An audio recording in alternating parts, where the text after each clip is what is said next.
Fifi who discovered the comfy chair. Yeah.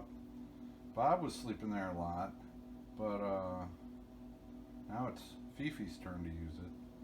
Because Bob is the biggest chair thief in the entire world.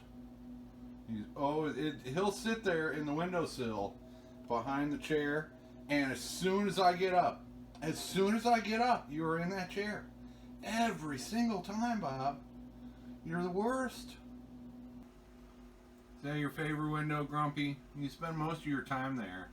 You do hop around to this window and the other windows, but that looks like your favorite window.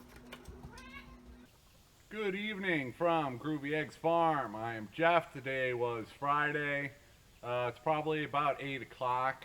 Just got all of the chickens locked up for tonight. All their fences turned on. It's about 82 degrees right now. Yeah, it was a rather cool day. We got rain yesterday all afternoon. It was fabulous. This is only the second time it's rained since I've been here, so the past month. And the last time, I think lightning hit that tree over there, and it didn't rain very long. But yesterday it rained for a good few hours. I napped for a couple of those. It was wonderful. I've been trying to make videos lately, but one thing after another has been going wrong, and the heat here has been insane. But yeah, yesterday I tried to make a video while it was raining, and of course the rain was too loud on the carport.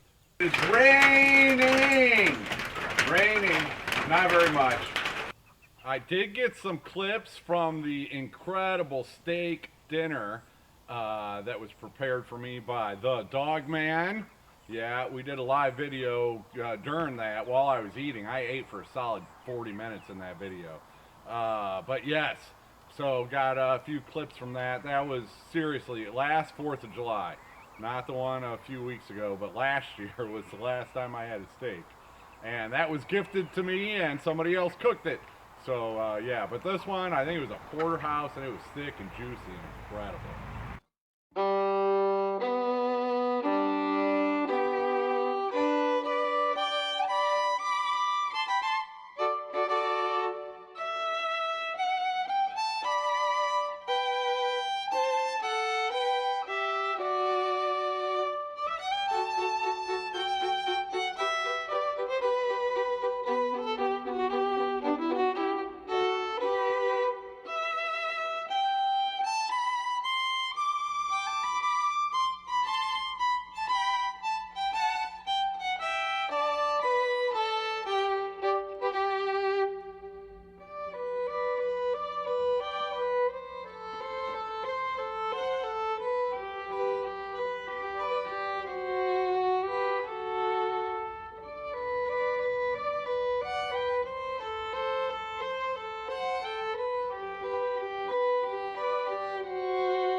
Wasn't just the steak. Mike knows his way around a grill and a kitchen a little bit. Spaghetti squash with lots of butter and lots of garlic. That was good. He did some baked beans with apple pie filling. Oh, you wouldn't think it, but that was very good also. Some mushrooms to throw on the steak, some Brussels sprouts and zucchini, and yeah, it was just all incredible. So what else has been going on? I candled eggs in the incubator. If you recall, I put 125 eggs in the incubator. Well, it's been a week, so I candled them at 7 days, and let's take a look at how many I am left with and how many I took out because they didn't develop. 125 eggs went in last week, but these 36 came out after candling. They just didn't develop for whatever reason, and yeah, so 125 down to 89, and a lot of these were old. A lot of them were older than 2 weeks. Most of them were older than 1 week. So the leghorns, yeah, I don't know. She might not like that rooster. He might not like her. only one of the Moran's eggs because they are very dark. And the first week it's hard to tell, but week 2, once that air sac really defines itself, I can usually tell on the Moran's. So I left those in there for now. But yeah, about a dozen more eggs in there from this first batch that I'm keeping my eye on. 125 down to 89. That's perfectly fine. Another dozen or so that are iffy. I'll be candling them again tonight when I open up the incubator. Some of the black copper Morans and the blue copper Morans, their eggs are really hard to candle. So I leave them in there. I give them the benefit of the doubt, and we'll just keep looking. At some point, the air sac it'll become clear that there's something growing in there. So yeah, and now I've got another batch ready to go. This is my next batch going into the incubator. 102 eggs. 102 eggs, and these are, like 8-9 days worth of eggs, so getting a good batch out of this one. Let's start off here on the left. We've got White and True Blues. Those are the Mary Tyler Moore flock, the blue color variety. Then I have my Blue Black Splash Copper Morans. I've got one blue Copper Morans rooster in with 2 blue and 1 splash Copper Morans hens. They've been laying up a storm. So these can come out, because of the way the feather color genetics works, they can come out blue, black, or splash. Then in this tray I've got the blue ones on the left there. Those are White and True Blue, the duck wing variety. And then next to them I've got some more black Copper Morans. They're not great layers, so that's all I got over the past week or so. And then here I have black Copper Moran rooster from the same flock over White and True Blue hens. And those would create olive eggers, which will hopefully lay green eggs like these. First on the left, Welsumers. So I've got one Welsumer hen that lays a nice colored egg, and so I'm just hatching her eggs. But that's just for personal use. I don't have enough Welsumers to share them yet. But these are olive eggers, and they are in with a black Copper Moran's rooster. So half of these will lay a brown egg, but half of them should lay a much darker green egg, and that's what I'm really going for. So I'm excited to see some of those hatch, and 6 months from now start laying eggs. I am just gonna keep cranking them out week after week. Oh, this is almost too much fun. Another batch. Some of those have already been pre-sold, and the others I'll be keeping here to expand my own flocks. What else? Yeah, I know it's been a while since I've done a video. It's been over 100 degrees. It was 107 in the shade one day. There is just, my hands are always full. I don't have room to carry a camera with me, so I'm just not trying to do any type of extra work outside. Today wasn't bad, but I was catching up on all kinds of stuff. You know, baby chicks coming on the way, and yeah, I still have a lot of work to do organizing my chicken breeding business.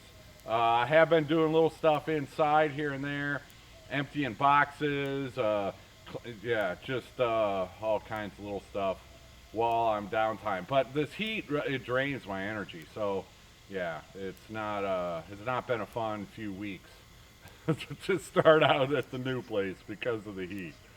Oh, more heat coming up next weekend. We might get some rain. What else do I have going on? Yeah, one thing I've been doing in my non-outside time is Groovy Eggs Farm. I am in the process of changing my name. You might have seen it on YouTube already. I changed it to Groovy Eggs with bobblehead homestead and apostrophes, and that bobblehead homestead will go away eventually, and I'll probably add farm on the Groovy Eggs, although I might not. I don't know. I did that because so I could get my custom URL correct, and it used to say Peoria Dude. That was my first channel name way back when. This ain't my first time changing my channel name, but yeah, I used to say Peoria Dude in my custom URL, but now I changed it. Now it just says Groovy Eggs, and So yeah, that's going good. I have now changed over my website. I bought groovyeggs.com domain name. I also got groovyeggsfarm.com. But it's taken a while, and my website isn't all that great, but I'll put a link down to it below. groovyeggs.com. groovyeggs.com. Uh, I've taken out Bobblehead Homestead. I've started to go through it and change it over to the new name, update some information in there, and yep, I've got it. So that, that takes a while. And I also set up my own email server for my website. So Jeff, that's my first name, and it's spelled the American way, not the English way. And then groovyeggs.com. So now I'll have one point of contact on my own email server. I don't have to deal with any Gmail, junk, blah, blah, blah, blah, blah. But I used to do that way back when, and so it took some relearning. But I have my own email address on my own domain. So that is up and running too. What else have I been? I wrote a couple pages for my book. Sometimes I'll get inspired. Somebody will ask me a question, or I'll see something posted online about green eggs or olive eggs or whatever, and it'll inspire me to, hey, how would I answer that question? That's some good information that other people might want to know. So that's kind of how I've been writing my book so far, is just when I get inspired, 2-3 pages at a time. And then after I edit it, it's probably down to 2 paragraphs instead of 2 pages. But hey, I've never done this before. I don't know what I'm doing. Yeah, it won't be anytime soon on that. I still need to raise some dark green olive eggers. I ain't releasing my book until I've got a hen out here that lays the dark green olive eggs. So that's got to come along. And I've got to get pictures, tons and tons of pictures. So I don't foresee that being done this year. Maybe not even maybe next fall. I have no idea. We'll see. We'll see how I do on the breeding front. I guess that's about it. I will try to do more videos. In fact, I'm thinking of doing a vlogust video every day in August. Vlogust. Anybody want to join me for a vlogust? One video every day, doesn't have to be 10 minutes, nothing like that. Yeah, so I've been thinking, I usually do that once a year. And I think last year I did in September or October or something like that. No, it wasn't September. It might have been. Anyway, I usually do that once a year because I need to get inspired again and, remotivate myself to think about filming. Because when it's so hot outside, I just, it's a fourth, fifth thought, not even a second thought to grab a camera and try to do something. But in August, I'm gonna maybe get back on the YouTube wagon, see what I can do. There sure are enough projects to be done around here. So as long as it's not 110 degrees every single day of August, we'll see what I can do. All right, enough yapping around. Thanks for watching. Thanks for everything. Take it easy.